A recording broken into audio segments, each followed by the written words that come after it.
Hi everyone, আমি মনীষা। আমার নতুন আরও একটি ভিডিওতে সবাইকে স্বাগত। কিছুদিন আগেই আমি শেয়ার করেছিলাম আমার দার্জিলিংয়ের একটা ভিডিও, তো আজকে তোমাদের সাথে তারই সেকেন্ড পার্টটা শেয়ার করব। শিলিগুড়ি থেকে আজকে দুপুর 1টা নাগাদ আমরা দার্জিলিংয়ে এসে পৌঁছই। আর দার্জিলিংয়ে এসেই হোটেলে চেক ইন করে তারপর সবাই মিলে লাঞ্চটা সেরে নিয়ে একটু ঘুরতে বেরিয়ে পড়েছি। দার্জিলিংয়ে এসে গ্লিনারিজের সামনে ফটো তোলে না এমন মানুষ মনে হয় খুব কম আছে, আর সেই মতো আমরাও কিন্তু এখানে হাজির হয়ে গেছিলাম একটু ফটো তুলব বলে। আমরা আছি এখন মল রোডে দার্জিলিং, আর এখানে আমরা এখন গ্লিনারিজের সামনে এসেছিলাম এখানে ফটো তুলতে। আর এখানে ফটো তোলার লাইনটা দেখে আমি অবাক, যে ফটো তোলার জন্য মানুষ এত লাইন দিতে পারে। আমিও দিয়েছি, ইনফ্যাক্ট আমিও লাইন দিয়েই ফটো তুলেছি, কিন্তু ফটো আমার ভালো আসেনি, আমি আরেকবার তুলবো বলে দাঁড়িয়ে আছি। আর প্রচণ্ড ভিড় এখানে।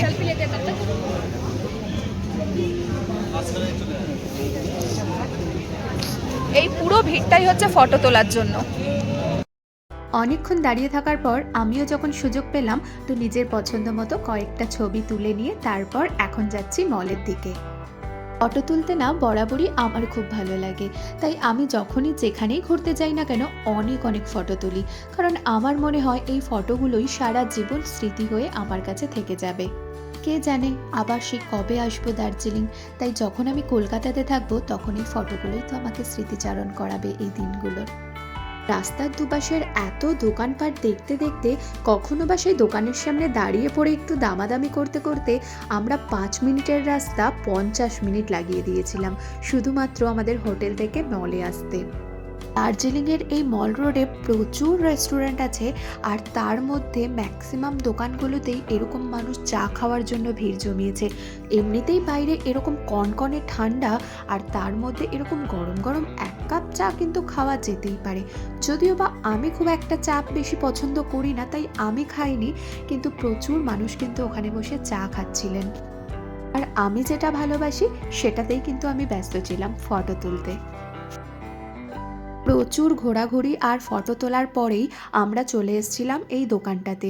এই দোকানটা মলের ওপরেই আছে, আর এই দোকানটাতে আসার একটা অন্যতম কারণ হচ্ছে ওই যে ব্যাগটা আমি দেখছিলাম, ওই ব্যাগটার জন্য। মানে এই ব্যাগগুলো এত সুন্দর ছিল, এটা হ্যান্ডমেড উলেন ব্যাগ, যেটা আমিও নিজে হাতে বানাতে পারি। আর তারই জন্য আমার প্রচণ্ড কৌতূহল হচ্ছিল যে এই ব্যাগগুলো কত করে বিক্রি করছে। তারই জন্য এখানে আমি দামটা জিজ্ঞাসা করে নিচ্ছিলাম।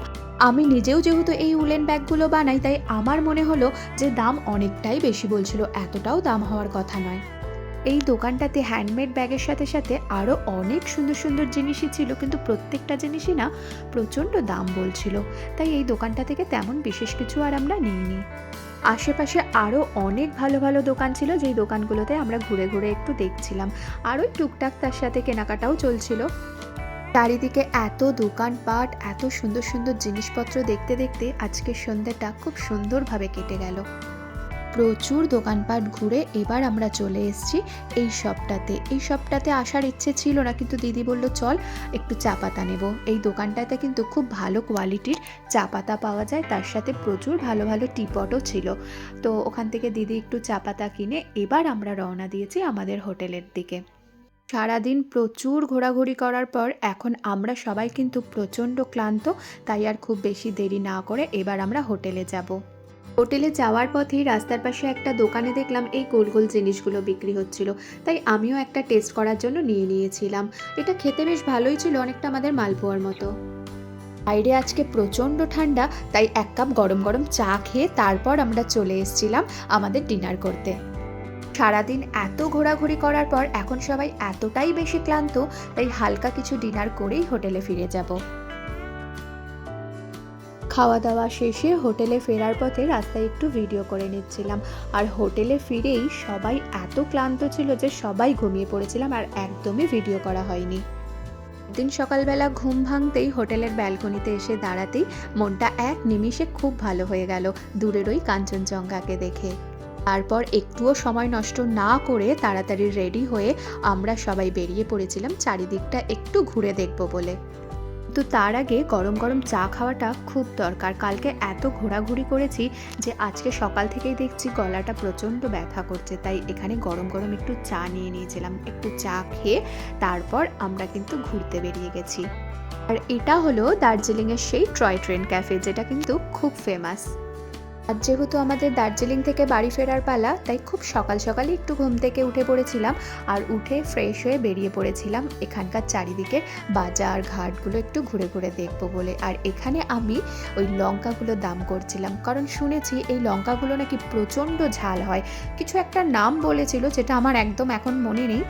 আর এই সব কিছু ওখানকার জিনিসপত্রের কেমন কি দাম হয়, কোনটার কি নাম, এমন অনেক কিছুই ছিল যেটার নাম আমার জানা ছিল না। তো সেই সব কিছু আমি এখানে দাম করছিলাম, নামগুলো জেনে নিচ্ছিলাম।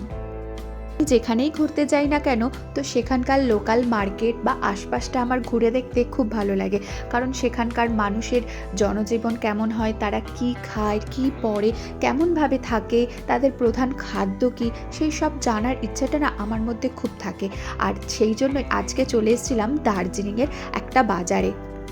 এখানকার বাজারে এসেও যে এত রকমের শুটকি মাছ আমি দেখতে পাবো সেটা আমি ভাবতে পারিনি। আর প্রচুর টাটকা টাটকা সবজি পাওয়া যাচ্ছিল। আমাদের কলকাতাতে যেই সব সবজিগুলো পাওয়া যায় সেই সব সবজি কিন্তু মোটামুটি ওখানে পাওয়া যাচ্ছিল। খুব ভালোভাবে বাজারটা ঘুরে ঘুরে একটু দেখছিলাম সবাই মিলে, যে ওখানে কি কি পাওয়া যায়, কি কি পাওয়া যায় না, বা আমাদের কলকাতা থেকে কতটা ভিন্ন। কিন্তু আমার যে একটা ধারণা ছিল যে পাহাড়ে মনে হয় সব কিছু পাওয়া যায় না, এই ধারণাটা না সম্পূর্ণ ভুল। কারণ আমি ওখানে এত দোকান দেখেছি আর এত জিনিসপত্র যে মোটামুটি সব কিছুই ওখানে পাওয়া যায়, যে ওখানকার মানুষের কোনো অসুবিধাই হওয়ার কথা নয়। সকাল থেকে অনেকক্ষণ এদিক ওদিক ঘোরার পর এখন আমরা চলে এসেছি মলে। অ্যাকচুয়ালি আমরা এসেছিলাম বাবা মহাকালের দর্শন করব বলে, কিন্তু জানি না আজকে এত কেন ভিড়, প্রচণ্ড লাইন, যার জন্য আমরা আর ওপরে যেতেই পারলাম না। কারণ প্রায় 400-500 লোকের লাইন আছে এখন। আর আমাদের আজকেই যেহেতু চেক আউট টাইম 12টায়, তো সেই জন্য এখন আর আমাদের একদমই সময় নেই হাতে। তাই নিচ থেকেই প্রণাম করে এখন আমরা একটুখানি ঘুরে টুরে তারপর চলে যাচ্ছি আমাদের হোটেলের দিকে। যাওয়ার আগে শেষবারের মতো কাঞ্চনজঙ্ঘাকে দু চোখ ভরে দেখে নিলাম, আবার কবে আসবো কে জানে। হোটেলে ফেরার পথে এই শপিং মলটা পড়েছিল, আর আমি দিদি মান্তু এই শপিং মলে চলে এসেছিলাম, কারণ মান্তুর কিছু কেনাকাটা করার ছিল। কিন্তু এখানে একদমই বেশিক্ষণ দেরি করা যাবে না, কারণ এখন ঘড়িতে প্রায় 11:30 বেজে গেছে আর আমাদের চেক আউট টাইম হচ্ছে 12টায়। তাই এখান থেকে তাড়াতাড়ি কেনাকাটা করে হোটেলে ফিরতে হবে, গিয়ে আবার ব্যাগপত্র গুছিয়ে তারপর আমাদেরকে চেক আউট করতে হবে। কেনাকাটা প্রায় সব হয়ে গেছে, এবার আমরা যাচ্ছি হোটেলে। শপিং মলটাতে এসেছিলাম একটু ঘুরে ঘুরে দেখবো ভেবেছিলাম সব কিছু, কিন্তু হাতে যেহেতু একদমই আমাদের সময় নেই, তাই আর কিছু ঘুরে দেখা হলো না।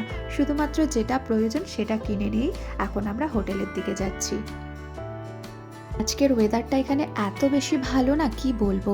সকালবেলা যখন আমরা বেরিয়েছিলাম তখন বেশ ঠান্ডা ছিল, তাই 2-3টে সোয়েটার পরে বেরিয়েছিলাম, কিন্তু এখন রোদ ওঠার সাথে সাথে বেশ গরম লাগছে। হয়ে গেছে আমাদের চেক আউট, এবার আমরা বেরিয়ে পড়েছি। Our hearts beat to the city streets.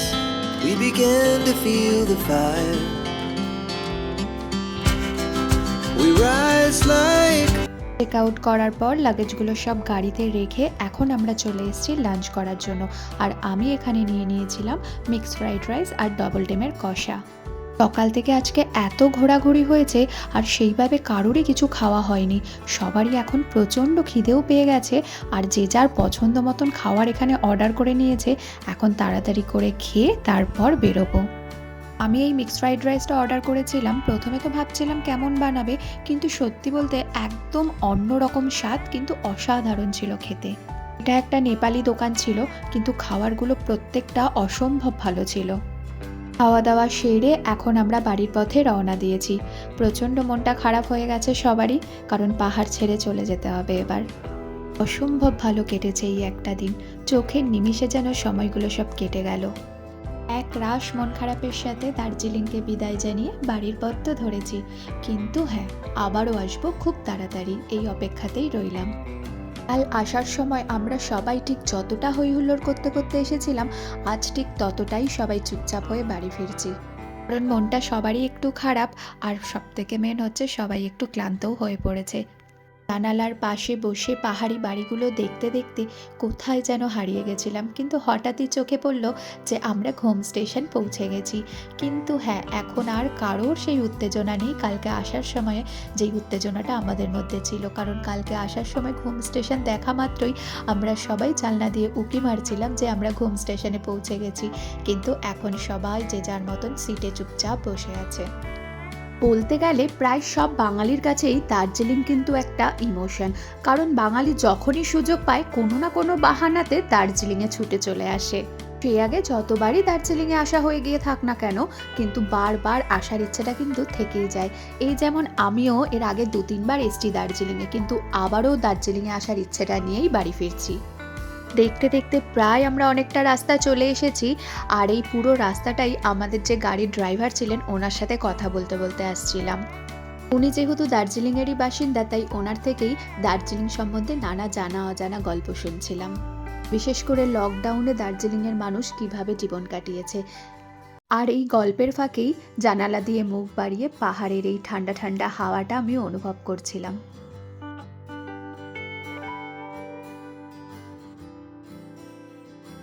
পাহাড়ের আঁকাবাঁকা রাস্তা দিয়ে আস্তে আস্তে আমরা সবাই অনেকটাই টায়ার্ড হয়ে গেছি, তাই একটা দোকানের সামনে গাড়িটাকে দাঁড় করানো হয়েছে। সবাই মিলে একটু চা খেয়ে আবারও রওনা দেব আমাদের বাড়ির উদ্দেশ্যে। আজকের এই ভিডিওটা তাহলে এখানেই শেষ করছি। আবারও একটা নতুন ভিডিও নিয়ে আসবো খুব তাড়াতাড়ি। টাটা।